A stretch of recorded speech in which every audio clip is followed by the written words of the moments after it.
It's time for talkSPORT's chief football correspondent and transfer guru Alex Crook to give his transfer roundup. Here we go. Good morning, Crookie. How are we? Morning. Crookie's roundup, right here every day. Crookie's roundup, which players are on their way. If an agent's got a story, hello, Alex Crook. What you got for me? Crookie gets it first. Yeehaw, cowboy! There's a snake in my boot. Oh, what is going on? I thought that What was is a going one-off on yesterday. Big Ginge got off the sofa there, a bit of line dancing. Look, hey, go on, Baloo. Alex, how are we? Morning. I'm good. The sun is shining down here on the south coast. Oh, I bet it's beautiful.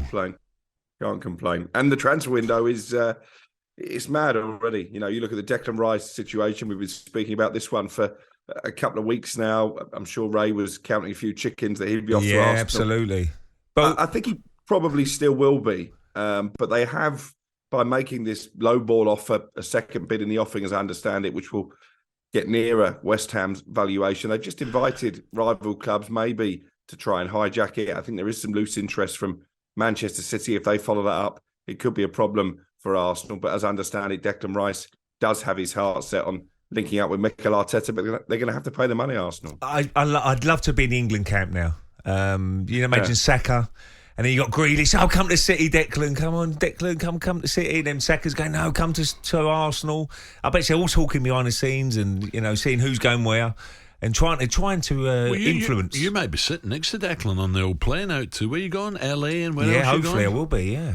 I mean, well, you might not be if they have to pay extra money for Declan. You could be binned. My wages, I go for nothing, girl. Don't worry about that. Business class, eh? No. I'll be at the back where the parties are. Fibber. No, what they do, they have an Emirates plane, and obviously the coaching staff and Mikel will be at the front and first class, and it'll be business class, all the players, and at the back, the economy. That's where all the staff go. But we can have a few drinks at the back, though. That's the good news. What about party? Their own party. Kyle Walker. What do you make of that, Crookie? Could Kyle be on his way out of City?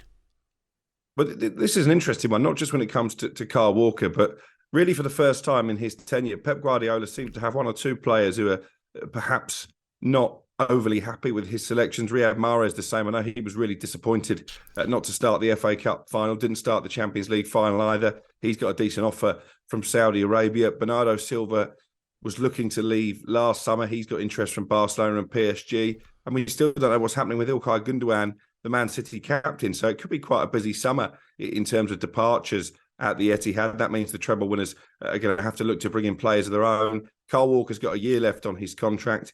He too, I think, was a bit upset not to start that Champions League final. And he's potentially looking for a new challenge. Sheffield United would love to sign Kyle Walker. He's a Sheffield boy, started his career there.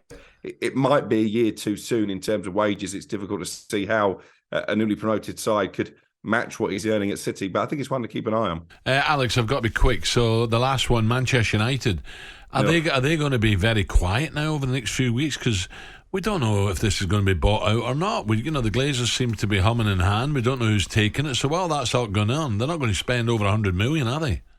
Well, there was a lot of confidence coming out of Qatar yesterday. Rio Ferdinand, former United player, came out and said it's going to be Qatar. That got the fans excited. As I understand it, it's still a straight shootout between Qatar and Sir Jim Ratcliffe. The Glazers haven't yet made their decision. They might do imminently, but it's going to take a few weeks for whoever comes in to pass all the fit and proper persons test, much more stringent now, the Premier League. In terms of the summer out, I don't actually think it's going to make a lot of difference because United have FFP concerns anyway. So they were never going to go out and spend 250 million. I think it will be about 100 million pounds.